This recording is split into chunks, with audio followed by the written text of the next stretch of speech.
Hey guys, welcome to Sports Lab with the Science Junkies, Greg and Hugh. We're here to give you an insight into our world and show you all the science and tech that makes these sports so awesome. Today we're at the home of English football to check out the science behind one of the most popular sports in the entire world. Oh, what a setup!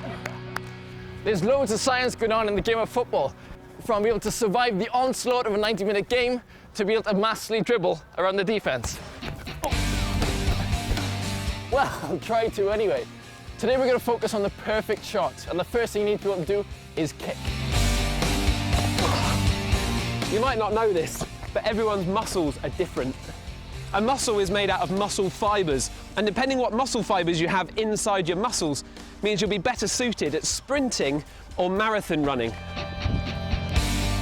One of the types of slow twitch muscle fibres, and they're powered by aerobic respiration. Now that's where they use the oxygen in the air that you breathe to break down the sugars in the food and create energy. So slow twitch muscle fibres can keep contracting and releasing for quite a long time. And that's where they're really good at keeping going for an entire game. But what you need for an explosive shot on goal is to use your fast twitch muscle fibres. They're great for short bursts of speed.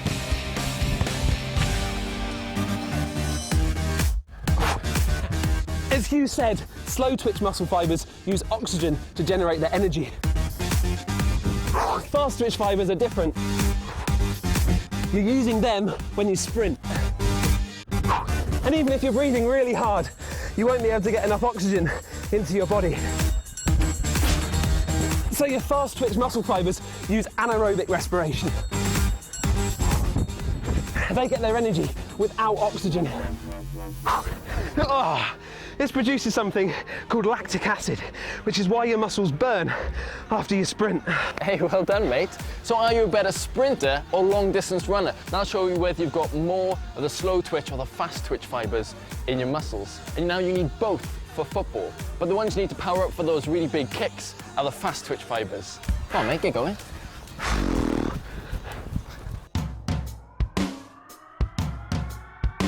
This is Tim. He finished second best in the whole world at football freestyling, which means that this guy can do some pretty mind-blowing tricks. I need to ask Tim what football actually means to you. I mean, football's everything. Since I was 4 or 5 years old, that's all I've had. Whenever I had a bit of time, whenever we're out with friends, we just go on the street and we just practice to be the best we could.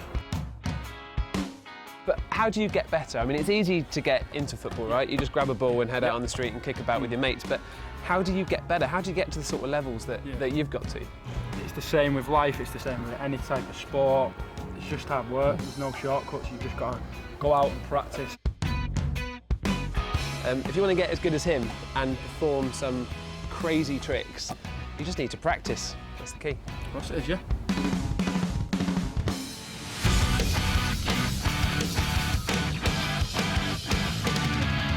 When you kick the ball, you use your glutes in your bottom to rotate your hips, your hamstrings to pull your leg back, and then your quads to power it forwards.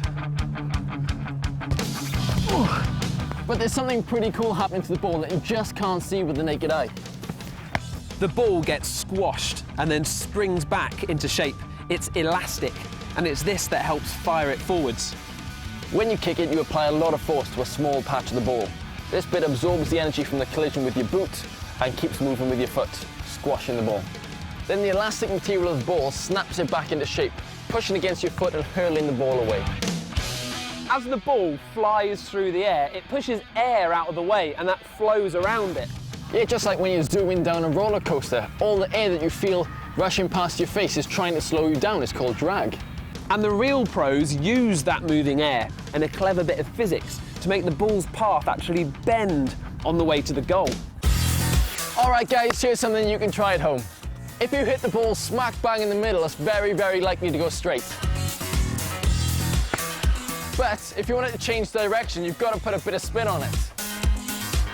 When the ball's spinning, the air moves differently on each side of it. On one side, the air bunches up, and on the other side, it thins out. Now that's the perfect free kick. The ball will always move towards where the air is thinner and curl towards that side. Plus, it has more of an effect when the ball's travelling slowly. That's why it seems to move in at just the last second. It literally bends through the air. Football is definitely the sport of the whole universe, and there is so much science in it.